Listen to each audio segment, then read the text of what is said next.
A couple of weeks ago, I spent 6 days in Iceland.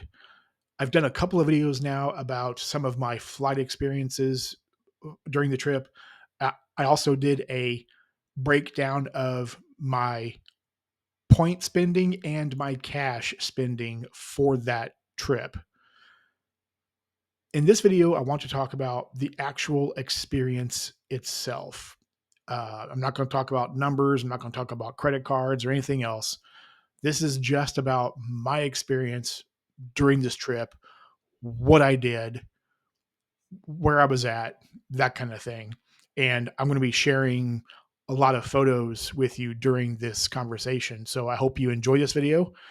And if there are any comments or questions, I hope to see those in the comments section below. So this was my second time in Iceland. My first time was in September of 2023. When I went there, I was going for two reasons. Number one, I wanted to see as much of Iceland as I could. Number two, I play a game called EVE Online. You can see a box for it back there in the back.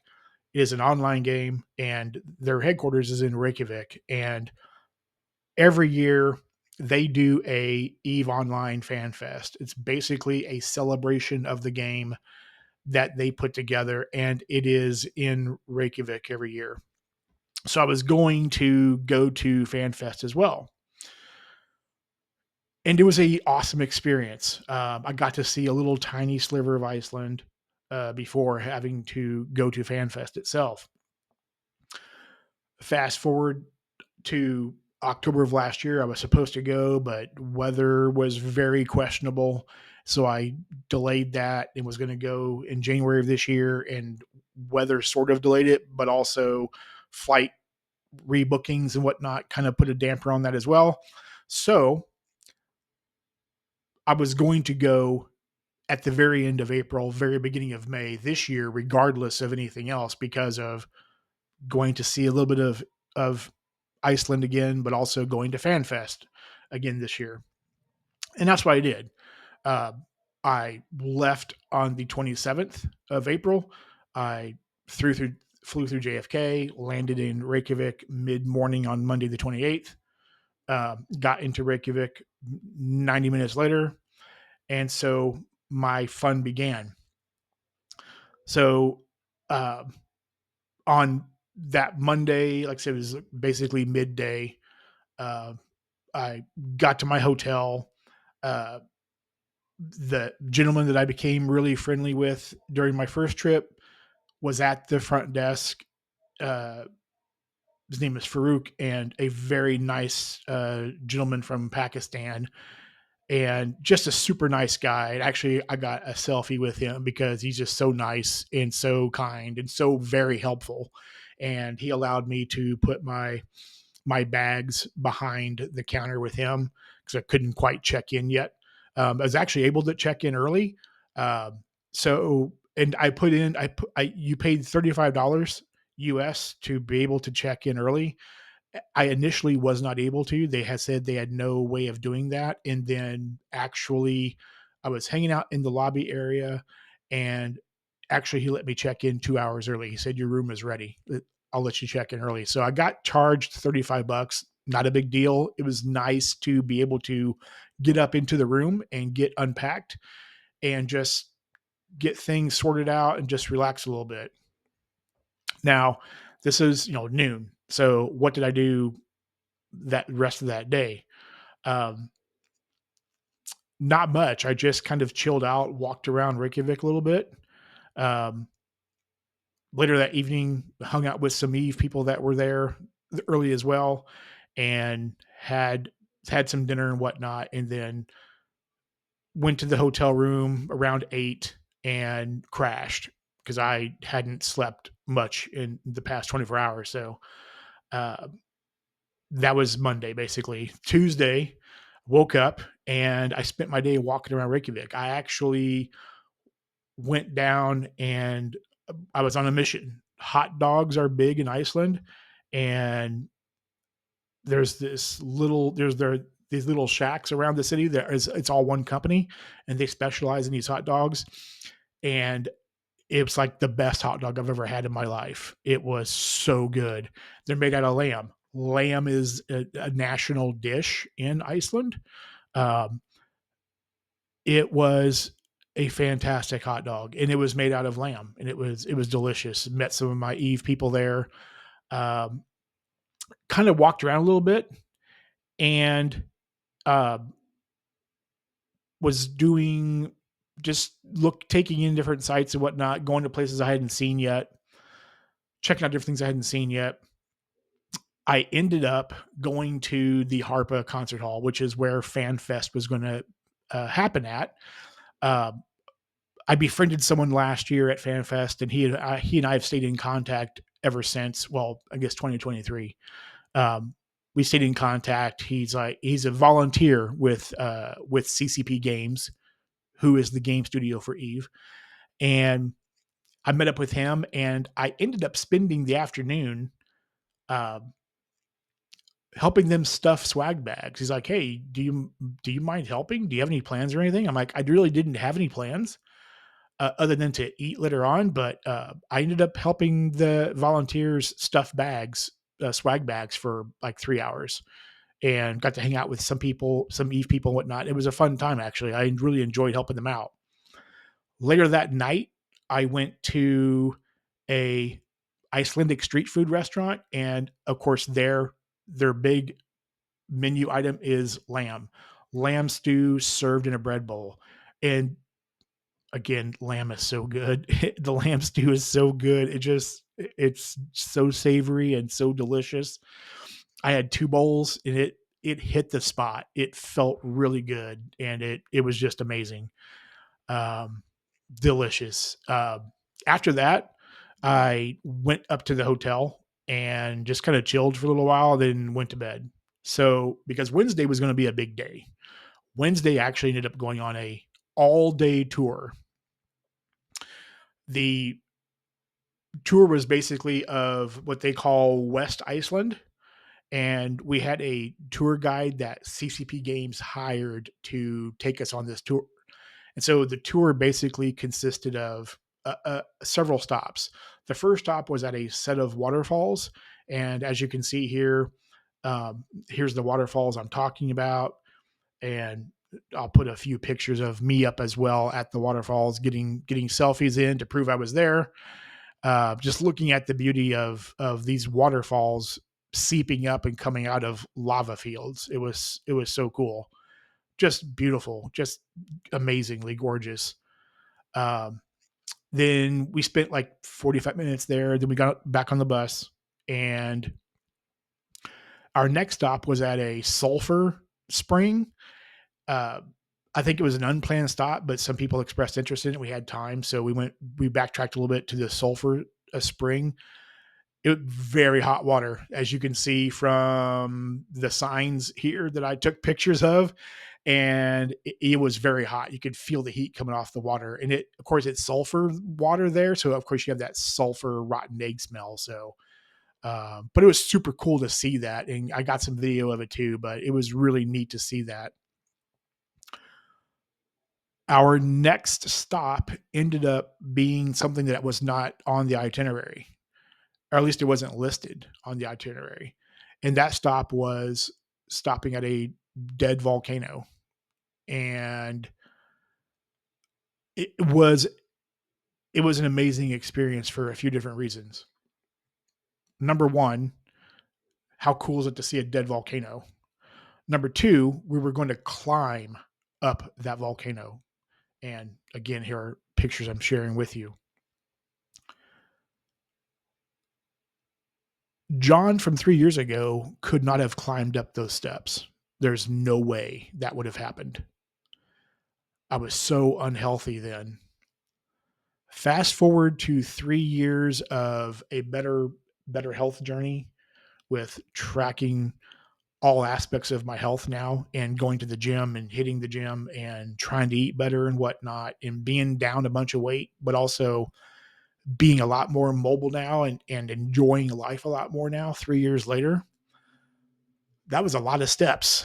And I did have to stop a couple of times to catch my breath because the elevation change.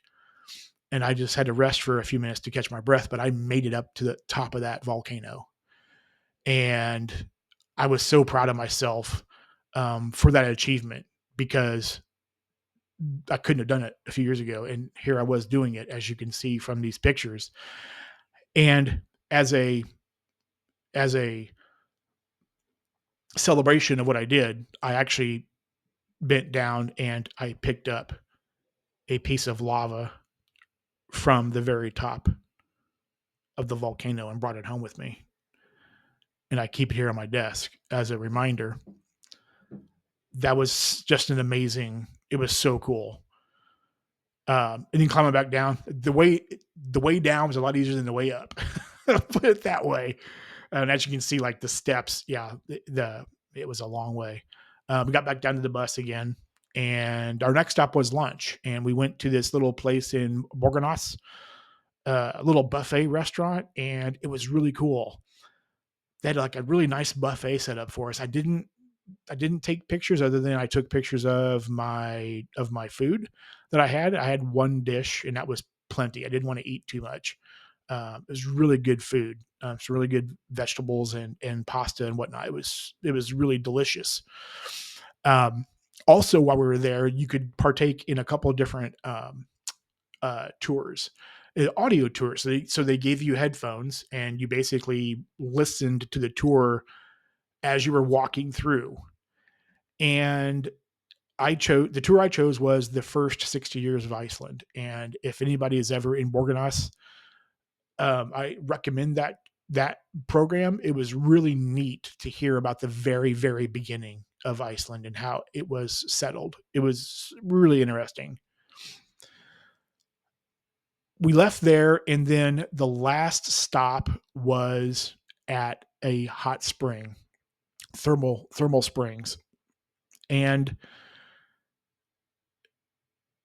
I didn't get a lot of pictures other than right before we left. It was raining off and on. I guess they were giving out like little plastic sandwich bags for us, but I didn't take one. I should have, I guess, but um, I'll definitely get photos the next time I'm at a thermal pool. But I just want to protect my phones. I didn't take it in with me, uh, but it was such a cool experience, the hot spring experience, and I don't know if you can see from these pictures here, but it sits right on the Atlantic Ocean.